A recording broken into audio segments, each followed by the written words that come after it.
We have 3 boys in 3 schools in 3 different boroughs. I work on one side of town and my daughter goes to school on the other.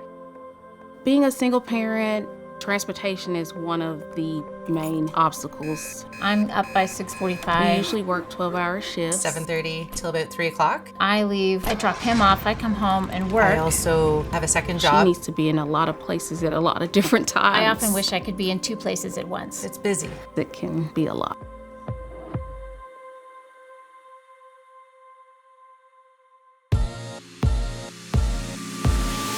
I started using my routine account to get to my internship at the hospital. I can use it going to my friends' houses, going to the mall, going to work. I do everything with it now. When I saw how easy it was to add their accounts, it just was like a no-brainer.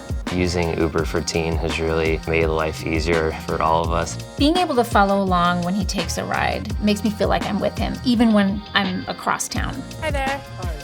I like the feeling of not having to rely on my mom because we both have such busy lives. It did wonders for our family. Using my routine account, it definitely helped my mom, probably more than it helped me because it really took the weight off her shoulders. She's the most hardworking person I've ever known. It's called Uber for Teens, but it's really for parents.